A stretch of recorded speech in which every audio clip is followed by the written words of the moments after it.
آپ دیکھ رہے ہیں sidqtv.pk۔ بسم اللہ الرحمن الرحیم۔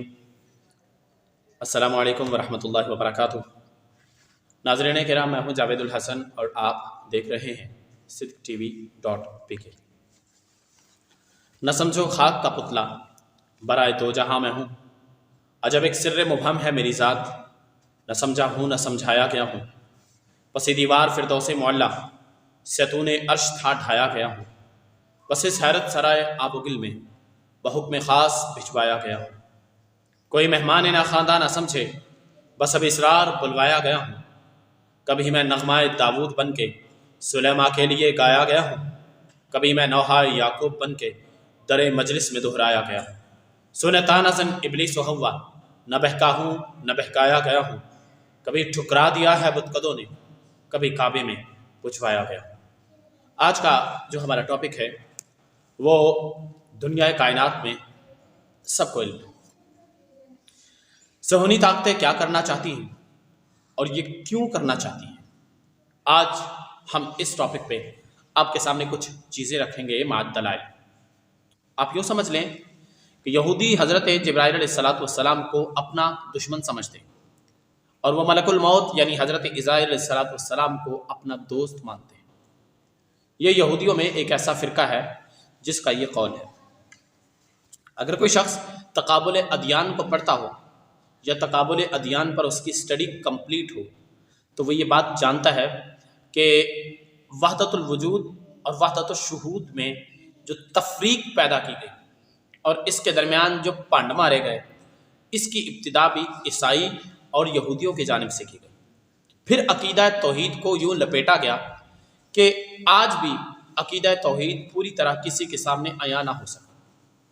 فلاسفہ نے اپنی حرکتیں باقی رکھیں اور یہودیوں نے باقاعدہ ان کی مدد کی، اور اس میں سب سے بڑا ہاتھ یونانی فلسفیوں کا تھا جو آج بھی اپنے آپ کو بہت بڑی توپ چیز سمجھتے ہیں۔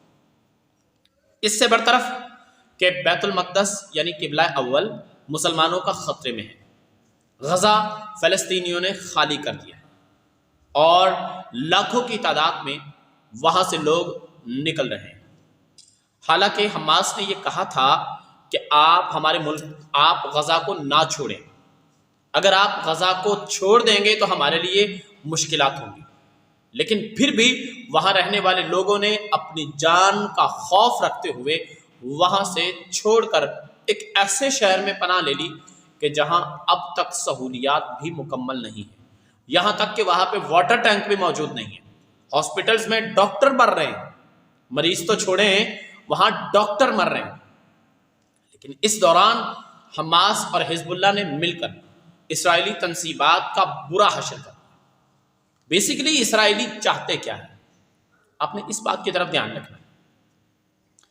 آپ یہ سمجھتے ہیں کہ مسجد اقصیٰ جو ہے وہ باقی رہے گی، لیکن اس کا جواب لے لیں جناب، مسجد اقصیٰ اگر یہودیوں کے ہاتھ آ گئی تو مسجد اقصیٰ شہید کر دی جائے گی۔ یہ وجہ ہے کہ جس کی وجہ سے حماس اور حزب اللہ لڑ رہے ہیں۔ آپ نے کبھی دا ڈیل آف سینچری کا نام سنا؟ اگر نہیں تو آپ پیچھے جائیں، 2019 اور 20 کے اخبارات پڑھیں، وہاں دا ڈیل آف سینچری کا باقاعدہ طور پہ قیام ہو چکا ہے۔ اور دا ڈیل آف سینچری میں ہے کیا؟ انہوں نے 2 ٹیمپلز تیار کر لیے اور اگلے 100 سالوں کے اندر اندر انہوں نے مسجد اقصیٰ کو لینا تھا، اور مسجد اقصیٰ جب ان کے پاس چلی جاتی، مسجد اقصیٰ لینے کے بعد وہ مسلمانوں کو اس میں عبادت کرنے سے روکتے۔ دس از دا فرسٹ ٹارگٹ آف یہودیز، یہ اسرائیلیوں کا پہلا ٹارگٹ تھا۔ پھر وہ یہ کہتے کہ اب مسجد اقصیٰ کو شہید کیا جائے گا اور پھر وہاں پہ ہیکل سلیمانی کو تیار کیا جائے گا۔ ہیکل سلیمانی بیسیکلی تیار کرنے کی ریزن یہ ہے کہ وہ دجال کو اپنا مسیحا مانتے ہیں۔ وہ کہتے ہیں کہ دجال ہمارا مسیحا ہے اور دجال آئے گا تو پھر ہمارے لیے وہ خوشیاں لائے گا۔ یہ وجہ ہے جس کی وجہ سے حماس اور اسرائیل کے درمیان ایک طویل جنگ جاری ہے۔ پچھلے 10 دنوں میں 2700 لوگ جان کی بازی ہار چکے ہیں اور 9500 سے زائد لوگ زخمی ہو چکے ہیں، اور پھر بھی وہ لڑ رہے ہیں۔ آپ نے شاید پچھلے دنوں میں ایک نیوز دیکھی ہو کہ اس نیوز میں ایک لڑکا اپنے چہرے پر ماسک پہنے اسرائیل کو للکار رہا ہے، تو اس کی ماں نے اس کے چہرے سے وہ ماسک اتار دیا اور اس نے کہا کہ بیٹا آپ مسلمان ہو، اور جذبہ شہادت لے کے ان کے سامنے کہو، جذبہ شہادت لے کے آپ ان کے سامنے کہو۔ لیکن آج کے دور میں پاکستان میں ہمارے اسکالرز بہت کچھ کر رہے ہیں، اور کیوں کر رہے ہیں؟ واللہ ورسولہ، ان کا یہ ماننا ہے کہ اب چونکہ باؤنڈریز لگ چکی ہیں، ہر ملک کا، ہر کنٹری کا باقاعدہ بارڈر ہے، اب تم جہاد نہیں کر سکتے۔ ساتھ ہی ساتھ اس شخص کا یہ فرمان تھا کہ جناب اسرائیل اس وقت جو کچھ بھی کر رہا ہے ہی از آن رائٹ، ہی از آن رائٹ، یعنی کہ جناب مرزا علی انجینئر صاحب کے نزدیک وہ شخص جو اس وقت اسرائیل کی طرف سے لڑ رہا ہے ہی از آن رائٹ، وہ صحیح کر رہا ہے، اور فلسطینی جو کر رہے ہیں وہ ظلم و ستم اور جبر کی انتہا کر رہے ہیں۔ ہی از آن ریکارڈ۔ اگر کوئی بندہ دیکھنا چاہے تو کل کی جو اپلوڈڈ ویڈیو ہے، آپ جہلم اکیڈمی چینل اوپن کر کے اس کی ویڈیو دیکھ سکتے ہیں۔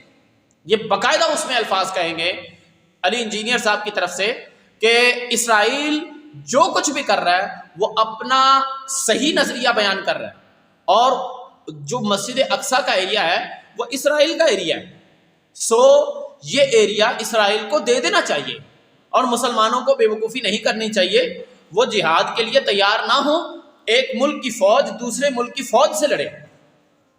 اور پھر انہوں نے یہ بات کہی کہ اگر تم آج کے دور میں جہاد کرنا چاہو، دس از امپاسبل، آپ نہیں کر سکتے۔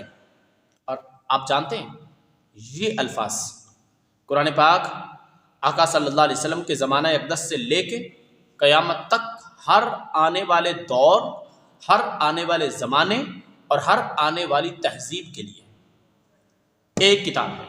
جس طرح آقا صلی اللہ علیہ وسلم کا مقام خاتم النبیین ہے، اسی طرح قرآن پاک خاتم الکتاب ہے، اور جس طرح تمام امتیں گزر گئی، ہذہ الامہ خاتم، یہ آخری امت ہے، یعنی وہ نبی جو خاتم النبیین ہے اس پر نازل کردہ کتاب خاتم الکتاب ہے، اور اس کی امت خاتم الامم۔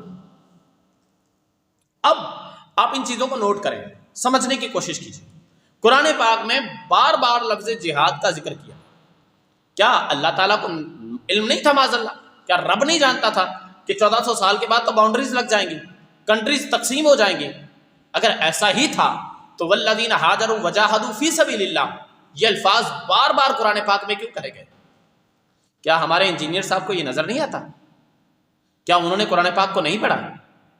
کیوں بیسیکلی لوگوں کے سامنے وہ آیات رکھی جاتی ہیں جن میں الفاظ اور معنی اور ماخذ مبہم ہے؟ کیوں مفسر آیات لوگوں کے سامنے نہیں رکھی جاتی؟ اور جو اسرائیل کر رہا ہے why he is on right, وہ کیوں صحیح ہے؟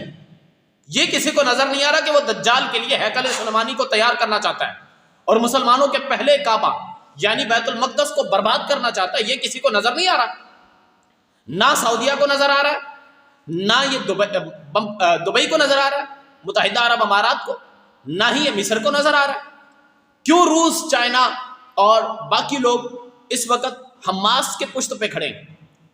یہ نظر نہیں آ رہا ان لوگوں کو، حالانکہ قرآن پاک میں الفاظ ہے لا تتخذوا اليہود والنصارى اولیاء، یہودیوں اور عیسائیوں کو اپنا دوست نہ بناؤ، لیکن اس وقت یہودی اور عیسائی فوکس کر رہے ہیں مسلمانوں پر۔ یاد رکھیے گا جب یہ ایسا کرتے ہیں تو ان کے ایسا کرنے میں ایک مطلب اور ماخذ چھپا ہوتا ہے۔ بیسیکلی وہ اسرائیل سے فلسطین کو بچا کے اس پر خود قبضہ کرنا چاہتے ہیں، لیکن کیا یہ وقت نہیں آیا ابھی تک؟ یہ وقت نہیں آیا ابھی تک؟ کیا مسلمانوں کی غیرت سو گئی ہے یا مسلمانوں کا ایمان سو گیا؟ وہ کہاں ہے مسلمان کہ جن کی نمازوں کے سجدوں سے زمین لرزتی تھی؟ وہ کہاں ہے مسلمان کہ جن کے نعروں سے دشمن کے محلات لرزتے تھے؟ وہ کہاں ہے مسلمان جن کے نام سے کفار کے محلات کانپتے تھے؟ ویئر از اے مسلم؟ زمین پوچھتی ہے نمازی کہاں ہے، وہ سجدوں کے شوقین غازی کہاں ہیں۔ آج یہ زمین پوچھ رہی ہے، مسجدیں چیخ چیخ کے پوچھ رہی ہیں کہاں ہیں لوگ۔ ہر کسی کو اپنی مال و دولت کی پڑی ہے، ہر کوئی یہ سوچتا ہے کہ میں اپنی اولاد کو بڑا کروں، میں اپنے بچے کو انجینئر بنا لوں، اپنے بچے کو ڈاکٹر بنا لوں۔ کیا کبھی کسی نے یہ سوچا ہے کہ میں اپنے بچے کو ایک اسلامک لٹریچر رکھنے والا انسان بناؤں؟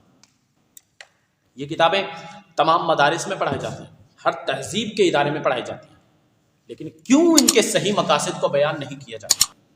کیوں مولوی دین کو بیچنا شروع کر دی؟ کیوں قاری قرآن تلاوت قرآن پاک کو بیچ رہا ہے؟ کیوں نعت خوانوں نے نعتوں کو صرف اور صرف اپنا معاشی نظام بنا کے رکھ لیا؟ یہ سارے سوال ہیں، انشاءاللہ العزیز ان سوالوں کے جوابات ہم آنے والی ویڈیوز میں آپ کے سامنے رکھیں گے۔ فی الوقت جاوید الحسن چشتی کو اجازت دیجیے، جانے لگا تھا میں بھی، جدا ہو کے اشکبار رونے لگے تھے تم بھی، سمٹ کر سیتون سے، والسلام۔ آپ دیکھ رہے ہیں صدق TV.pk